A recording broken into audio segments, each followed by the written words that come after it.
Saatnya berpetualangan, datang ke Taman Pelangi. Bersama teman-teman semua, yuk kita saling membantu. Aku punya tas berlari dengan si Joko. Bergegaslah ayo segera berpetualang. Saatnya rainbow.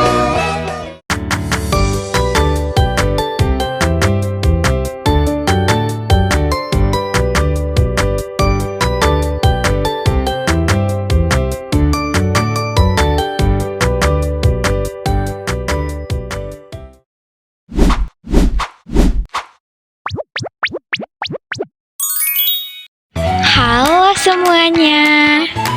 Di sini saya membuat video animasi untuk memenuhi tugas mata kuliah perkembangan peserta didik sekolah dasar dengan dosen pengampu Bapak Dede Permana MPD dan Ibu Zakia Ulia SPSI MPSI Psikolog dengan judul Gangguan Perkembangan Sosial Emosional. Selamat menonton. Penarikan diri sosial itu apa sih? Nah, penarikan diri sosial adalah istilah yang menggambarkan kondisi seseorang yang menjauhi interaksi atau pergaulan dengan orang lain dan memilih untuk menyendiri. Dan tentunya hal ini dapat terlihat dari anak yang tidak ikut bermain, jarang berbicara, atau tampak cemas saat berada di lingkungan sosial.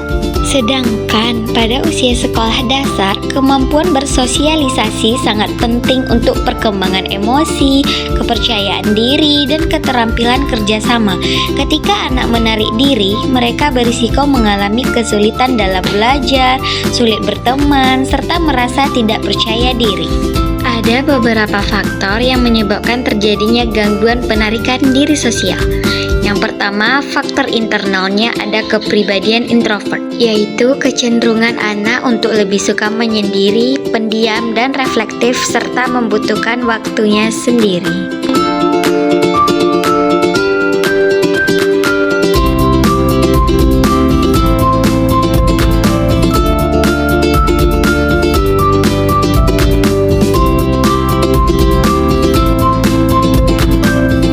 Dua, kemampuan kognitif yang lambat.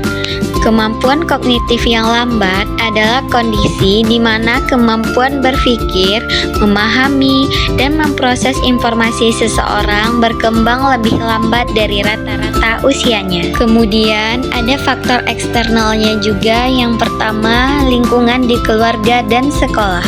Apabila anak sering diejek, tidak diterima dalam kelompok pertemanan, atau kurang mendapat perhatian dari guru dan orang tua, maka ia akan semakin merasa tidak berharga dan memilih untuk menjauh.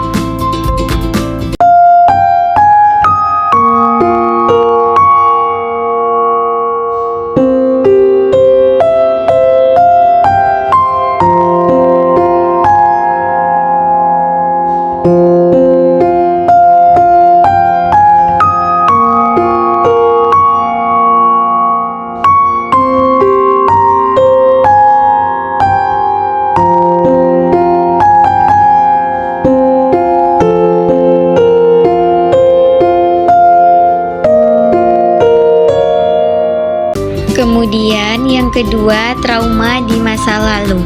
Rasa takut, kejadian yang tidak menyenangkan, atau pengalaman yang menimbulkan tekanan emosional. Ada beberapa implikasinya di dalam pendidikan. Yang pertama, kesulitan dalam penyesuaian sosial di sekolah. Anak kehilangan kesempatan belajar melalui interaksi sosial, padahal kemampuan bekerja sama dan komunikasi merupakan bagian penting dari proses pembelajaran di sekolah.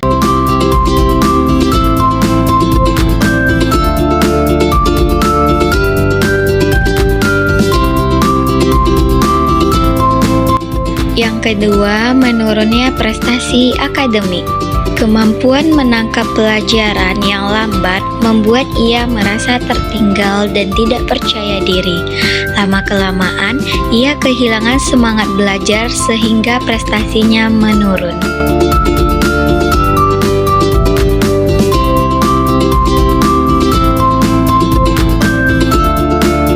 Yang ketiga, risiko putus sekolah. Gangguan sosial emosional yang dibiarkan dapat berujung pada kehilangan kesempatan pendidikan dan terhambatnya perkembangan potensi diri anak. Solusi dan upaya yang dapat dilakukan untuk mengatasi masalah sosial emosional.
Sekian video animasi tentang gejala sosial emosional pada anak sekolah dasar. Terima kasih sudah menonton. Sampai jumpa. Bergoyang